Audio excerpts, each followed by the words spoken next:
every morning newspaper review business. You know, I know you've done it before, but you know, it's not easy. Yeah. It's not easy, but we do what we gotta do. Yeah, I got there's a lot to talk about. I think you have a part of it as a born media person. There's a media part, so you don't get tired. I think so. Yeah.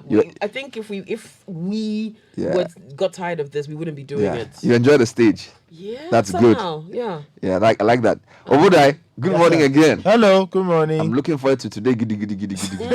Like the way somebody's chasing Oko boy. Giddy. Charlie, I want to do some awards at the end of the year. Best headline.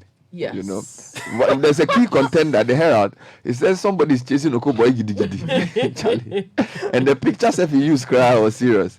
You know. So good morning to Larry Alandogbe and good morning to Bernard Okoboy and his contender from the NDC. I think his name is Ayiku or something. I don't know. Anyway, is there any giddy headline today? Well, let's see as we go through. The headlines are cool. Headlines are they're okay. Okay. They're all right. They're not bad. They're not bad. Okay, let's start with the Ghanaian Times then. Oh, you want to? Okay, yes, I'll kick it off then. Yes, kick it off. The Ghanaian Times front page: Be peace ambassadors is the big headline. Religious leaders appeal to Ghanaians in run-up to December 7 polls. Also, Zongo Development Minister hands over Chebi AstroTurf. Okay. Yeah. President inspects work on Obechebi Lamte Interchange. 9 CSOs go to court over Domelevo. And GJA SIC set up 20 million Ghana cedi insurance cover for 500 journalists. The Daily Graphic says Ghana not declared HIPC. Upon Nkrumah, IMF, that's upon Nkrumah speaking, and the IMF has corroborated that. Ashanti Regional Spotlight to be launched in Kumasi tomorrow. I won't go beyond 25 ministers. Alfred Kwame Walker. And I'll create sustainable jobs for youth. That's John Mahama. All right. The new publisher, Gabi grabs $1 million as he wins PDS defamation suit. That's Gabi Ochidako pictured on the front page there. Ghana not back to HIPC, says Opong Nkrumah. Police explain Asawase swoop. Our People's Manifesto has aroused sleepy Akufo-Addo, says Mahama. Those are the headlines. The Daily Guide says HIPC report fake. That's according to government. Phone chief sets record straight. Witness defends Lithowitz report. Nana outdoors 100 STC buses. And court awards 1 million cedis against social media boy. The new crusading guide. President condemns Odododiodo rioters. It says violence shouldn't be an option. Unprecedented transformation ongoing in our regions, say ministers. Your determination to stand on your feet is laudable, says President Akufo-Addo to ISTC. Alpha Gold assist Batebi victims with 100,000 Ghana cedis. And Dr. Ama set to retain Kwesi Mintim's seat for NPP. The Herald says government, IMF, economists and academia leave Ghanaians confused over country's HIPC status. Sleepy Akufo-Addo woken up by People's Manifesto, that's John Mahama. White bone chiefs and elders got angry at president. John Indebugri calls Akufo-Addo messy, ethnocentric, and failure wants him voted out. All right, the Chronicle. Those without a message resort to violence, says the president. And Ghana is not in HIPC, says Kojo Nkrumah. Agongo's lawyer punches holes in UG scientist evidence, and STC gets 100 new buses. Wow. Okay, the Informer says, proceed on leave directive to attend Auditor General. Civil societies drag government to court. Alleviating hardships through free water and electricity. Critics are satanic. Hey. That's a man of God. It says man of God fires, and there's a picture of Reverend Sam Kranchi Anka. Election 2020, I'm for peace. That's John Mahama. And non-functioning streetlights. City authorities snore as Accra goes dark and cattle take over streets. The Ghanaian Observer. Akufo-Addo shakes Accra. Inspects work on the Obechebi Lamte Interchange and Jamestown Fishing Harbour. Bawumia punches Mahama, asking what equal opportunity did you create for Ghanaians when you were president? Finance Minister presents 2021 first quarter budget. Ghana not back to HIPC, says the IMF, and 60-year-old dump site cleared in Lower Manya. The Daily Statesman says Kevin Taylor slapped with 1 million cedis damages in favor of Gabi. Reverend Kranchi Ankra lauds Akufo-Addo for free water and electricity. December polls not a fight. President calls for calm, and regional ministers showcase massive development in regions. All right. The Daily Post, day 1 of the tour of Greater Accra, Adam rolls down red carpet for Mahama. I'll make free SHS even better, says former President Mahama. Atuforsen sues Kenejipong for dragging him into alleged plot to kill Agna West MP. And the publisher says, Boniface mocks NDC. Show us one paramount thing you've done for Zongus. Baumia to Afram Plains constituents. MPP won't disappoint you like NDC has done for 28 years. Ekufado presents 100 buses to STC. IMF debunks Ghana's new HIPC status. Five ministers tout MPP's regional achievements.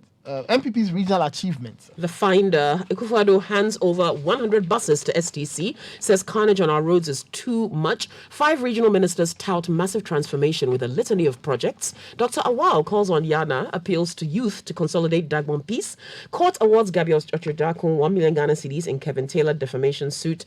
Ghana not back to HIPC, and NDC failed Afram Plains for 28 years. Vote for NPP, says Dr. Baumia. All right, the BNFT says, Bharti Airtel to exit Ghana telecom market. Yep. Cocoa farmers in Wassa resort to Galamsey money to maintain farms. Serious matter. Port activities see a further decline as international trade suffers, and President hands over 100 ADB-funded buses to Intercity STC. Wow. Let me take you online for a few more stories. If you go to citynewsroom.com, Mokhtari Bawa defends Mohammed's promise to free jailed small-scale miners. Also, Atuforsen sues Kenejipong over claims he's involved in assassination plot. Meanwhile, Finance Minister to present budget for first quarter 2021 today, while Economist says NDC's claims that Ghana has HIPC features are baseless. Meanwhile, the IMF itself has debunked the reports. IMF refused deceptive HIPC reports about Ghana. Meanwhile, Central Region access to potable water rises to 70%, according to the regional minister. Now, citybusinessnews.com, road contractors give government 14-day ultimatum to pay arrears. Also, government of Ghana to acquire 100% shares in Airtel Tigo. Address fuel smuggling in budget presentation, COPEC to government. And high interest rates collapsing indigenous businesses. Togbe are further the 14th. If you go to myjournline.com, the story there, we have not classified Ghana as HIPC. This is IMF. Also, Odododio constituency attack is unacceptable, must be condemned. This is Akufo-Addo. Chamber of Construction Industry gives government ultimatum to pay its members. And election 2020, police assures peace in Ashanti region. Star FM, unprecedented transformation in our regions, according to the regional ministers. Kelvin Taylor suit court awards 1 million cedi damage in favor of Gabi. And free primary healthcare will cost 1.4 billion cedis annually. This is John Mahama. Meanwhile, Kokui says 97 asymptomatic cases discovered at KIA. This is from the test done at the airport. Ghana News Agency says work is progressing steadily on the Obechepe-Lamte interchange. President presents 100 buses to STC Coaches Limited and mete out punishment for non-compliance to Access Declaration, according to a coalition. Globally, it's all about the U.S. election. Biden hits new battleground. Trump blitzes Midwest. There's a question. How reliable are the polls? That's a question we will find out later. Let's start with the graphic, Nathan. Well, let's start off with the Daily Graphic, and their front page says Ghana not declared HIPC. That's Kojo Nkrumah, and the IMF has also corroborated. Yep. And the Minister of Information, Mr. Kojo Nkrumah, has urged Ghanaians to disregard claims being peddled around in certain circles that Ghana has been declared a heavily indebted poor country. He noted that publications on various social media platforms that the country had been added to the list of countries that had been declared heavily indebted were false. And there's a quote, categorically, we say that it is not true that Ghana has been declared HIPC or has been added to the list of heavily indebted poor countries, end quote. He said in his opening remarks at the 5th in the series of the nation building updates in Accra yesterday. Yeah, many papers have that story, and so does the publisher, saying that the publication out there lists countries that had participated and qualified for HIPC, and that there's no HIPC program for any country for Ghana right now. If anybody is spreading that misinformation and adding to it a narrative that suggests that Ghana is now HIPC, then that is false. There's an interesting one here from John Jinapo. Ghana is highly indebted. We don't need IMF to tell us. There's a member of Finance Committee in Parliament, John Jinapo, says although Ghana may not have been added to the list of highly indebted poor countries by the IMF, all indications show that the country is already on that path. He insists the data available points to the fact that the country is in some serious debt. This was during Eyewitness News yesterday. So that's water under the bridge. Other stories this morning. All right, let's talk about Obechebi Lamte Interchange. The president has inspected work on the project, commended the contractors. I'm sure we'll talk about contractors later on. They've issued a statement. They are not happy. A nice letter. Okay. So the president again is inspecting the work being done on that interchange. The first tier should be open to vehicles next month to ease traffic in that area, which would be great. It's in 2 phases: the east-west flyover and then the 3rd tier flyover on the Ring Road West. And they'll have a remodeled roundabout as well. The link Ring Road from Royal Chapel Church to the Central Mosque at Obosiokai, etc. Drainage structures going through the roundabouts will be upgraded as well through this project. And when it's completed, it will help improve movement on certain parts of the Ring Road and travel time to Kolebu Teaching Hospital, for example, which is important. Meanwhile, the Ghana Chamber of Construction Industry, this is citybusinessnews.com, has given the government a 14-day ultimatum to pay all outstanding debts owed its members. The road contractors have threatened to demonstrate should their warnings fall on deaf ears. According to the chamber, the government's inability to pay them their due has led to the loss of jobs and property used as collateral by members for bank loans. The CEO of the chamber, Emmanuel Cherry, told City News all efforts to get government to pay their monies have yielded no results. We're only trying to see how best we can let cool heads prevail. Our people are agitating. They've been calling for a demonstration for a while now, but we've managed to cool them down for some time. And when you talk of contractors demonstrating, it's not just ordinary one you see on the streets. They are going to block the roads with the heavy-duty machines, among others. If you owe a contractor, the effect trickles down to all spheres, he said. So they're asking for the government to make their payment. Now, there's some background to this story as well, where a group called the Association of Conscientious Public Sector Contractors in April this year pleaded with government to pay their long-standing arrears due their members. Okay, if you go to page 16 of the Daily Graphic, John Mahama is speaking. He says he'll create sustainable jobs for the youth. Now, he said so at an interactive engagement with professional groups at the 3rd edition of the Leadership Dialogue Series organized by the Center for Social Justice in Accra last Monday. And John Mahama added that Ghanaians could trust him to deliver on his job creation agenda because of his track record. And he said, quote, "In my first administration as president, I promised to deliver first-class infrastructural projects, and that I did, and it's visible all over the country. In my next administration, I have said we'll focus on the creation of jobs." All right, since John Mahama is speaking, let's listen to what he said when he met with some Ghanaian professionals on Monday. He says that he will make free SHS even better. So, he says he's going to work to eliminate congestion and abolish the double track system within the first year of his presidency. And he says that the double track system, which was introduced by the NPP to enable senior high schools take in more students, is something that he wants to abolish. And we'll see if he'll be able to do that. He also said that if elected, he will drive support for skills, technical, and vocational training, saying that when he inspected an oil and gas project and he was informed that they often have to bring in professional welders and other professionals from outside the country, that was when he decided that TVET needs to be rebranded. Well, and, his opposite number is presenting 100 buses to STC. That's from yesterday's rounds. President Akufo-Addo presented 100 buses to Intercity STC Coaches, the largest supplier of buses to the company since its establishment. Presenting the vehicles to the company, the president said the presentation of the buses shows government's commitment to revamping the operations of the company and position it to play its role as the most celebrated transport company in the country. Now, in 2016, the company first took delivery of 50 buses. Towards meeting the aspiration of the company expanding its services to other West African countries, the government took steps to assist the company acquire 100 new ones on their own balance sheet. Expressing delight at the success of STC, the president applauded Anna Komia, CEO of STC, for ensuring that the state of the company is now a company that is determined to stand on its own feet, paying its way in the world and contributing rather than dependent on the public exchequer.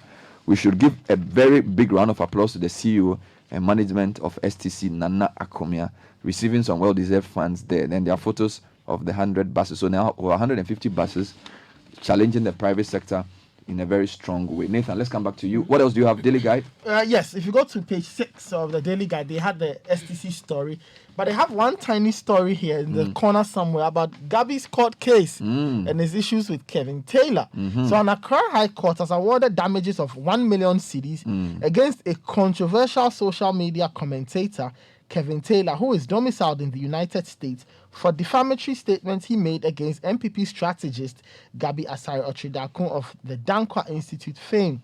Kevin Taylor had said Mr. Otridakun was a beneficiary of the power distribution service, which took over the management of the Electricity Company of Ghana transaction, which was incidentally abrogated by the president, but the court in its judgment said the claim was false. The suits are coming, baby. There's another one. Atu Forson sues Kennedy Jupong over claims he's involved in assassination plot. This is citynewsroom.com. MP for Juma Kwenyane Siam Kazela Atu Forson has dragged the MP for Asin Central Kennedy Jupong to court. Now he's basically saying the MP from Asin is the brain behind the supposed, or for the MP for Asin suggested that he, Atu Forson, is the brain behind the supposed assassination plot of the Minister for Gender, Cynthia Morrison. Atu Forson initiated a legal process against Mr. Jupong and his Ken City Media on Tuesday, October 27. And then he goes on to give some details. Let's talk about what the president has to say about the Ododo riots and violence there. So we've got the crusading guide angle on that, which says that while condemning the recent clash that ensued between some members of the governing NPP and the opposition NDC, the president has appealed to Ghanaians not to make violence an option in an electoral process meant to afford electorates an opportunity to make a choice. He said perpetrators of violence anywhere in the country have no message to present to the people of Ghana to secure their vote ahead of the 7th December 2020 presidential and parliamentary elections. The Chronicle also has that same story. He spoke in Ga when he went to visit certain parts of Accra, Jamestown being one of them. He said people cause confusion when they have nothing good to offer. He urged calm in this period of elections to ensure a peaceful polls. So you can read more about that in the Chronicle. Meanwhile, yesterday there was this program where regional ministers addressed various people, and there are lots of stories on this. Just give me a couple of quick ones in terms of what the regional ministers are doing. There's one here that says that the central region water access has risen to 70%. But let's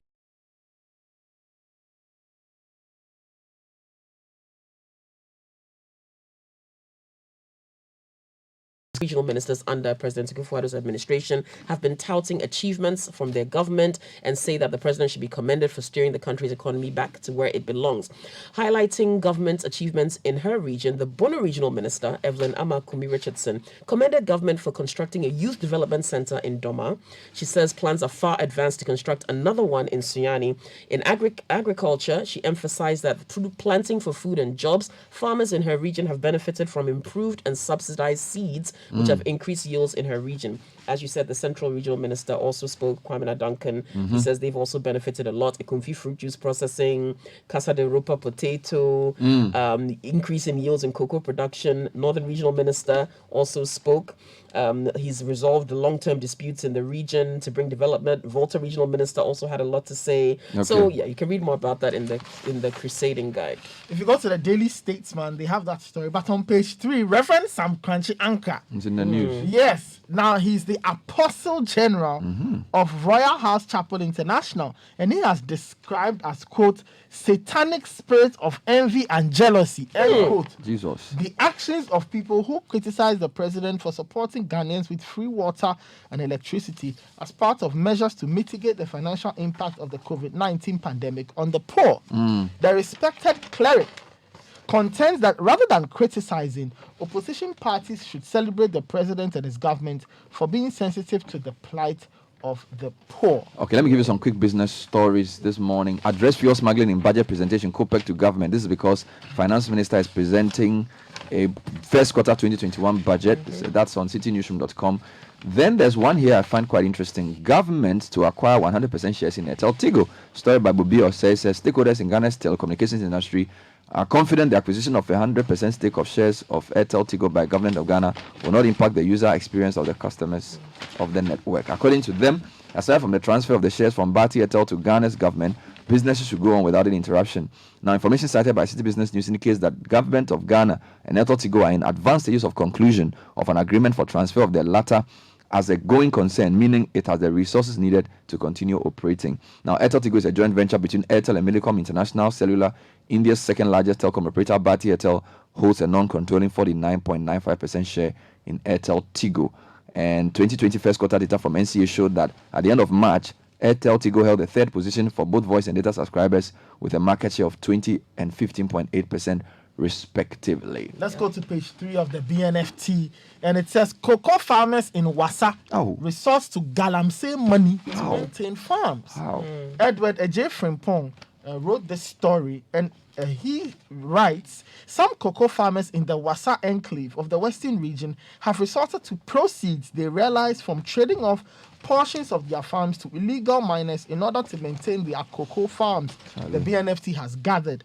Sources say the inability of farmers to raise substantial funds during off-seasons to buy farm inputs like fertilizers and fungicides, as well as hire laborers, compels some of them to sell farmlands and cocoa farms to illegal miners, especially portions on the shoulders of streams.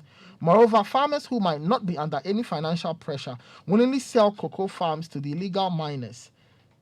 And on the backdrop of the cocoa swollen shoot virus disease wrecking farms in the Wassa area and other parts of the country, farmers consider it prudent to sell the farms to the galamseyers. So that story is on page 2 of the BNFT. All right, we'll leave it there. And that was the newspaper review. Coming up next is the City Business News. Stay with us.